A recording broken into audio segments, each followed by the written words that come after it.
नमस्कार दोस्तों, आज से हम बात करेंगे BSc final year in organic chemistry की, जिसमें सबसे पहले जो हमारे पास यूनिट हम स्टार्ट करने जा रहे हैं वो है मेटल लिगेंड बॉन्डिंग, धातु लिगेंड बंधन। ठीक है, अब धातु और लिगेंड क्या है उसको सबसे पहले मैं समझाता हूँ, आगे की बात हम आगे करेंगे। मान लीजिए हमारे पास दो एटम हैं, दो परमाणु हैं, जिसमें एक परमाणु जो है वो इलेक्ट्रॉन लेने का काम करता है, इलेक्ट्रॉन गेन करने का काम करता है, और दूसरा जो परमाणु है ना वो इलेक्ट्रॉन देने का काम करता है, दूसरा एटम इलेक्ट्रॉन देने का काम करता है। आप सभी को पता है जब भी कोई बॉन्ड बनता है तो उस बॉन्ड के अंदर दो इलेक्ट्रॉन होते हैं। अब अगर दो परमाणुओं के बीच में कोई बॉन्ड बन रहा है और उस बॉन्ड में काम आने वाले दोनों के दोनों इलेक्ट्रॉन किसी एक एटम के द्वारा दिए जाते हैं, तो ऐसा एटम, इलेक्ट्रॉन देने वाला ऐसा एटम क्या कहलाता है? लिगेंड कहलाता है। क्या कहलाता है? लिगेंड कहलाता है। हिंदी इंग्लिश दोनों में लिगेंड बोलते हैं। और जो इलेक्ट्रॉन लेता है वो मेटल कहलाता है, धातु कहलाता है। ठीक है, तो इस यूनिट के अंदर हमको क्या पढ़ना है? जो मेटल है इलेक्ट्रॉन लेने वाला और जो लिगेंड है इलेक्ट्रॉन देने वाला, दोनों के बीच में बॉन्डिंग कैसी होती है, उस बॉन्डिंग की चर्चा हमको यहां पर करनी है। ठीक है, और जिस भी कंपाउंड के अंदर, यौगिक के अंदर ये लिगेंड और मेटल पाया जाता है उसको हम बोलते हैं संक्रमण धातु संकुल। क्या बोलते हैं भैया? संक्रमण धातु संकुल, transition metal complex, transition metal complex. ठीक है, तो इन ट्रांजिशन मेटल कॉम्प्लेक्स के अंदर हमको क्या देखना है? मेटल और लिगेंड के बीच में कैसी बॉन्डिंग होती है उसकी चर्चा हमको यहाँ पर करनी है। तो मेटल लिगेंड के बारे में मैंने आपको बता दिया क्या होता है।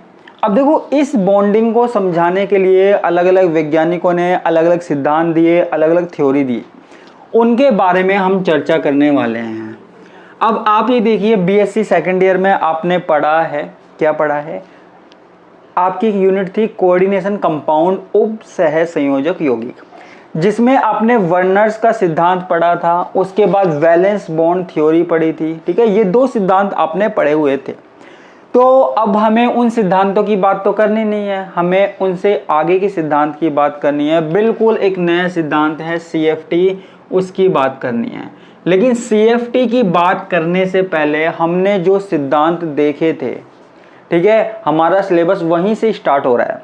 हमने सेकेंड ईयर में वैलेंस बॉन्ड थ्योरी, संयोजकता बंध सिद्धांत के बारे में चर्चा की थी, पढ़ा था। तो वो वैलेंस बॉन्ड थ्योरी की सबसे पहले क्या क्या कमियां रह गई थी वो हमको पढ़नी है, क्योंकि उन कमियों के बाद ही हमारे पास नया सिद्धांत दिया गया सीएफटी। तो सबसे पहले हमको वीबीटी की कमी देखनी है कि वीबीटी की कौन कौन सी लिमिटेशन थी। तो लिमिटेशन देखने से पहले मैं आपको जल्दी से ये बता देता हूँ कि वीबीटी क्या होती है और वीबीटी में कितनी बातें बताई गई, वो मैं आपको बता देता हूँ। ठीक है, तो सबसे पहले मैं वीबीटी की चर्चा कर लेता हूँ 3 बिंदु के अंतर्गत। आपको पता है उप सह संयोजक यौगिकों के अंदर दो चीजें होती है, कोऑर्डिनेशन कंपाउंड के अंदर दो चीजें होती है, मेटल और लिगेंड। क्या? मेटल और लिगेंड। अब देखो, वीबीटी में सबसे पहला पॉइंट क्या है? सबसे पहला काम क्या होता है? मेटल का। ठीक है, किसका काम होता है? मेटल का। मेटल को जितने भी बॉन्ड बनाने हैं, मेटल को 2 बॉन्ड बनाने हैं, 3 बनाने हैं, 4 बनाने हैं, 5 बनाने हैं, 6 बनाने हैं, जितने भी बॉन्ड बनाने हैं उतने वो वैकेंट ऑर्बिटल देगा। ठीक है, मान लो मेटल को 2 बॉन्ड बनाने हैं तो वो 2 ऑर्बिटल देगा। मान लो मेटल को 3 बॉन्ड बनाने हैं तो वो 3 देगा, 4 बनाने हैं 4 देगा, 5 बनाने हैं 5 देगा, 6 बनाने हैं 6 देगा। जितने बॉन्ड बनाने हैं, जितने बॉन्ड क्रिएट करने हैं उतने वो कक्षक ऑर्बिटल देगा। ठीक है, तो जितने बॉन्ड बनाने हैं उतने खाली कक्षक वैकेंट ऑर्बिटल यहाँ पर हमको देगा। कौन देगा? मेटल देगा। ठीक है, पहला काम ऑर्बिटल देना। ठीक है, दूसरा काम क्या है, दूसरा काम भी बताते हैं। जितने भी मेटल के वैकेंट ऑर्बिटल होंगे ना वो आपस में मिक्स हो जाएंगे, आपस में ओवरलैपिंग कर लेंगे। ओवरलैपिंग का मतलब आपको समझ में आता है ना, हाइब्रिडाइजेशन, संकरण। ठीक है, तो धातु के जितने भी ऑर्बिटल्स होंगे वो आपस में क्या करेंगे, हाइब्रिडाइजेशन करेंगे, संकरण करेंगे। जैसे मान लो दो ऑर्बिटल है, एक s एक p, तो वो क्या बना लेंगे, sp बना लेंगे। ऐसे ही मान लो तीन ऑर्बिटल है, जैसे मान लो एक s है दो p है, तो वो क्या बना लेंगे, sp2 बना लेंगे। ऐसे ही मान लो चार है, एक s है तीन p है, तो क्या बना लेंगे, चार ऑर्बिटल बना लेंगे, sp3। तो पहला काम मेटल का था, वैकेंट ऑर्बिटल देता है। दूसरा काम भी मेटल का है, वो जितने ऑर्बिटल देता है वो आपस में क्या करते हैं, हाइब्रिडाइजेशन कर लेते हैं, संकरण कर लेते हैं। तीसरा काम क्या है, तीसरा काम होता है लिगेंड का। लिगेंड क्या करेगा, लिगेंड आता है और मेटल को इलेक्ट्रॉन दे देता है। ठीक है, लिगेंड आएगा, मेटल को इलेक्ट्रॉन दे देगा। ये तीसरा काम किसका होता है, लिगेंड का होता है। तो ये हमारे पास क्या हुई, वीबीटी हुई, वैलेंस बॉन्ड थ्योरी हुई। ठीक है, अब वैलेंस बॉन्ड थ्योरी मैंने आपको जल्दी से बता दिया। अब इसकी क्या क्या ड्रॉबैक्स थी, क्या क्या कमियां थी, वो हमको यहाँ पर देखनी है।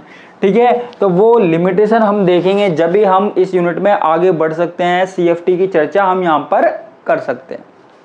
ठीक है, तो ये हमने वीबीटी देख ली, इसकी कमियां देखते हैं। वीबीटी आप लिखना चाहो तो अपनी लैंग्वेज में लिख सकते हो, वरना आपको नोट्स में तो मिल ही जाएंगे। वीबीटी की कमियां, वीबीटी की कमियां या जिसको हम बोलते हैं लिमिटेशन, कौन कौन सी इसकी लिमिट है वो हमको यहाँ पर देखनी है। तो सबसे पहले लिमिटेशन हम देखते हैं। ठीक है, सबसे पहले कमी क्या थी, देखो जब वीबीटी दी गई तो उसमें पूरा का पूरा जो ध्यान दिया था ना वो मेटल के ऊपर दिया गया था। पूरा जो फोकस है वो धातु आयन पे दिया गया था। ठीक है, मेटल और लिगेंड दो चीजें होती है आपको पता है, जिसमें पूरा का पूरा ध्यान किस पे दिया गया, मेटल पे दिया गया। मेटल पर अधिक ध्यान दिया गया, मेटल पर ज्यादा फोकस किया गया, ध्यान दिया गया। ठीक है यार, एक बॉन्ड बन रहा है, सीधी सी बात है, एक बॉन्ड बनता है, उस बॉन्ड के अंदर मेटल और लिगेंड दो चीजें हैं और तुम एक को पूरा का पूरा इग्नोर कर रहे हो। मेटल के बारे में सारी बातें कर रहे हो लेकिन लिगेंड को तुम पूछ भी नहीं रहे, तो ये तो ड्रॉबैक्स हुई ना। तो पूरा का पूरा ध्यान किस पे दिया गया, मेटल पे दिया गया, लिगेंड को इतना महत्व नहीं दिया गया। लिगेंड के लिए सिर्फ एक बात कही गई कि लिगेंड आएगा और इलेक्ट्रॉन देगा, इसके अलावा लिगेंड के बारे में कोई बात नहीं कही गई। ठीक है, लिगेंड पे कोई बात नहीं कही गई, सारी की सारी बातें किस पे कही गई, मेटल के लिए कही गई। ये बात आपको ध्यान रखनी है। ठीक है, ये पहली कमी हो गई। दूसरी कमी क्या है, अब जैसे मान लीजिए आपके पास हाइब्रिडाइजेशन है sp3d2 और कभी आपने लिख दिया d2sp3, कई बार आप लिख देते ना d2sp3। अब देखो यहाँ पे d2 बाद में लिखा हुआ है, sp3d2 में बाद में लिखा हुआ है, इसका मतलब क्या है, यहाँ पर बाहर वाले ऑर्बिटल काम में आ रहे हैं, आउटर ऑर्बिटल काम में आ रहे हैं, बाह्य कक्षक काम में आ रहे हैं, बाह्य डी वाले। और यहां पर पहले डी लिखा हुआ है तो यहां पे कौन से वाले डी कक्षक काम में आ रहे हैं, इनर वाले, इनर ऑर्बिटल, आंतरिक। ठीक है, जब बाहर वाले डी कक्षक काम में आते हैं तो इसको हम बोलते हैं बाह्य कक्षक संकुल। ठीक है, आउटर ऑर्बिटल कॉम्प्लेक्स, क्या बोलते हैं, आउटर ऑर्बिटल कॉम्प्लेक्स। ये आपने सेकेंड ईयर में पढ़ा हुआ होगा, आउटर ऑर्बिटल कॉम्प्लेक्स। जब अंदर वाले डी कक्षक काम में आते हैं तो इनको हम क्या बोलते हैं, इनर ऑर्बिटल कॉम्प्लेक्स,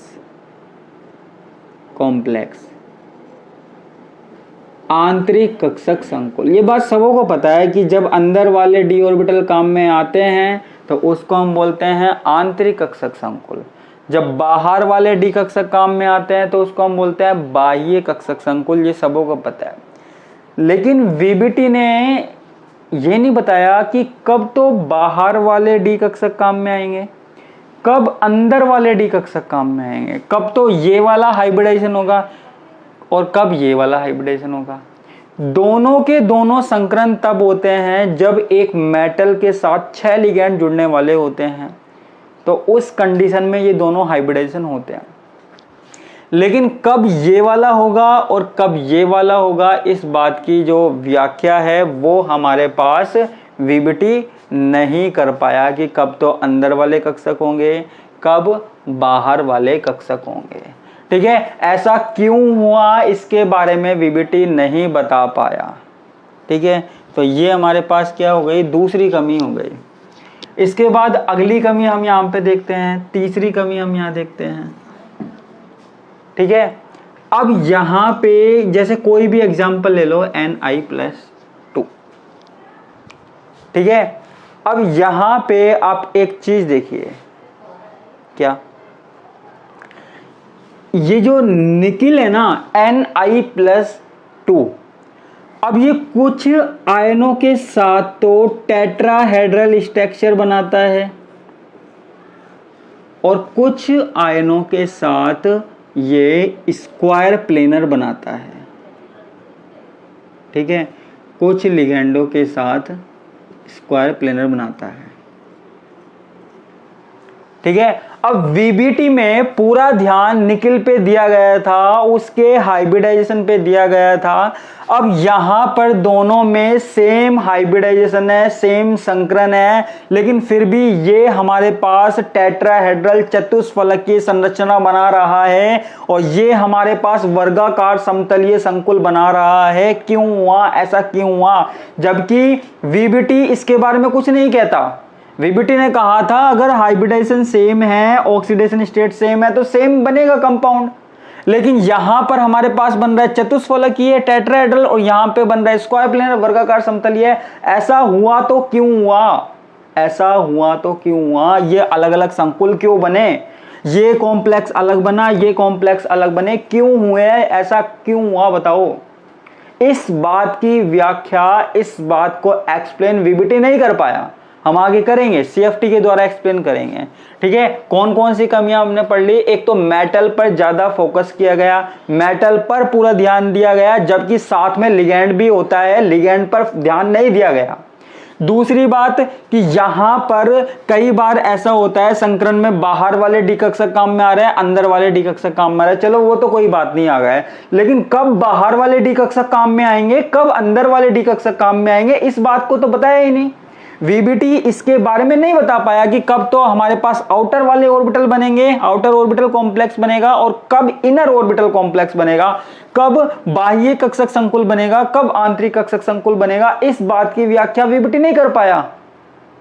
और तीसरी कमी जो हमने पढ़ी है कि कुछ आयन होते हैं, जैसे मैंने एग्जांपल ले लिया Ni+2 का, Ni+2 कुछ लिगैंडों के साथ चतुष्फलकीय संरचना बनाता है, टेट्राहेड्रल बनाता है, जबकि कुछ के साथ ये स्क्वायर प्लेनर बनाता है। ठीक है, वीबीटी में कहा गया था कि अगर हाइब्रिडाइजेशन सेम होगा, संकरण समान होगा, तो आकृति भी सेम होगी, लेकिन यहां पर Ni+2 है, सेम एलिमेंट है, सेम ऑक्सीडेशन स्टेट है, लेकिन यहां पर ये टेट्राहेड्रल बना रहा है, ये चतुष्फलकीय बना रहा है, यहां पर वर्गाकार समतलीय बना रहा है। ऐसा क्यों हुआ, ऐसा क्यों हुआ? इस बात की व्याख्या यहां पर वीबीटी नहीं कर पाया, तो ये इसकी तीसरी कमी हो गई। ठीक है, व्याख्या नहीं कर पाया, ये वीबीटी की तीसरी कमी हो गई, तो इसको हम मिटा देते हैं।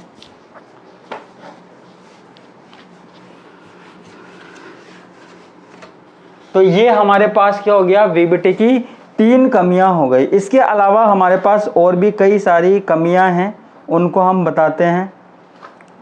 ठीक है, अगली कमी देखते हैं।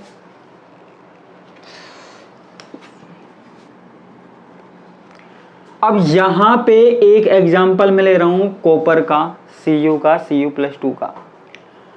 अब यहां पर Cu+2 है, ठीक है, Cu+2 है, इसकी ऑक्सीडेशन स्टेट कितनी है? इसकी ऑक्सीडेशन स्टेट है +2, कितनी है +2 इसकी ऑक्सीडेशन स्टेट है।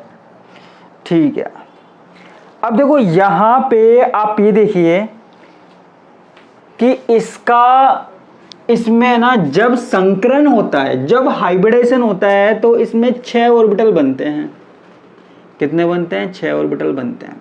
मतलब इसके पास, कॉपर के पास 6 लिगेंड आ रहे हैं, कॉपर के साथ बॉन्ड बनाने के लिए 6 लिगेंड आ रहे हैं। अब यहां पर 4 लिगेंड तो इसके साथ कुछ इस तरीके से जुड़ जाते हैं। मान लो H2O से ये बॉन्ड बना रहा है तो 4 लिगेंड कुछ इस तरीके से जुड़ गए, ये 4 लिगेंड इसके साथ जुड़ गए, ये जुड़ गए।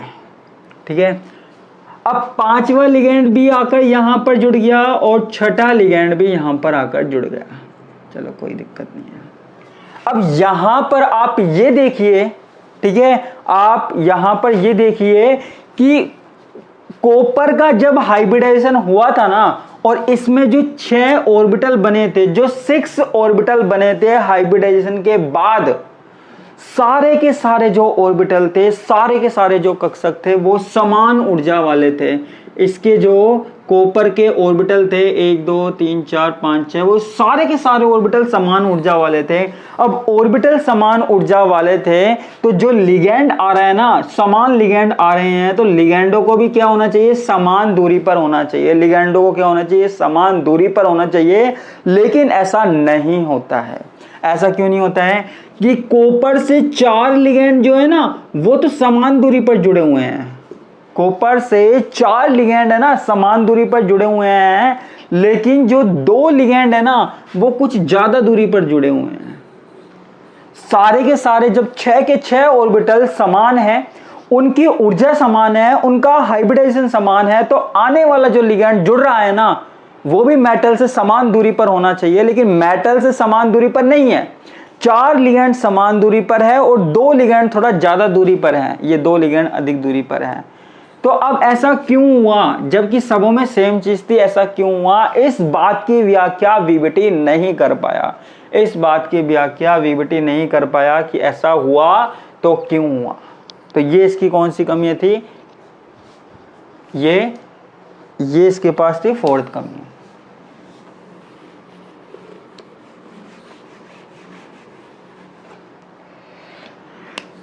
एक 5वां पॉइंट और मैं बताता हूं। 5वां पॉइंट क्या है? देखो आमतौर पे क्या होता है, कोई भी कंपाउंड है, कोई भी वस्तु है, उसके ऊपर प्रकाश आपतित होता है। प्रकाश आपतित होता है। प्रकाश में आपको पता है कई एक वाइट कलर का जैसे प्रकाश यहां पर पड़ा। अब यहां पर ये जो पदार्थ है ना, पदार्थ जिस रंग को वापस लौटाता है, जिस रंग को वापस लौटाता है, हमें पदार्थ उसी रंग का दिखाई देता है। ये सबको पता है। ठीक है, मान लो कोई रेड चीज है, लाल वस्तु है, उसके ऊपर लाइट पड़ी और उससे टकराकर प्रकाश वापस लौट गया। ठीक है, तो जो प्रकाश लौटता है ना, हमें पदार्थ उसी रंग का दिखाई देता है। चलो वो तो सबको पता है। ठीक है, लेकिन जो ये हमारे पास संक्रमण धातु संकुल है, कौन? संक्रमण धातु संकुल है। संक्रमण धातु संकुल है, पकड़ लिया। ट्रांजिशन मेटल कॉम्प्लेक्स है। ट्रांजिशन मेटल कॉम्प्लेक्स है। ट्रांजिशन मेटल कॉम्प्लेक्स है। ये कलर शो करते हैं। ज्यादातर ट्रांजिशन मेटल कॉम्प्लेक्स है ना वो कलर शो करते हैं। अब उनका ये जो कलर शो होता है वो किस कारण हुआ, वो क्यों हुआ, इस बात की व्याख्या हमारे पास वैलेंस बॉन्ड थ्योरी नहीं कर पाई। ठीक है, याद रखना, वैलेंस बॉन्ड थ्योरी ने इस बात की व्याख्या नहीं करी कि कोई भी ट्रांजिशन मेटल कॉम्प्लेक्स रंग क्यों शो करता है। इसके रंग के बारे में, कलर के बारे में कुछ भी नहीं बताया। लेकिन हम आगे बताएंगे, आगे CFT पढ़ेंगे, हम आगे बताएंगे कि रंग कलर शो क्यों नहीं होता। तो आज की क्लास में हमने क्या देखा, एक बार फिर से डिस्कस कर लेते हैं। हमने VBT के बारे में पढ़ा, VBT की कमियों के बारे में पढ़ा। हमने बताया कि वीबीटी कुछ बातों को नहीं बता पाया, जैसे वीबीटी में पूरा का पूरा ध्यान मेटल पे, धातु पे दिया गया, ये वाली बात मैंने बताई।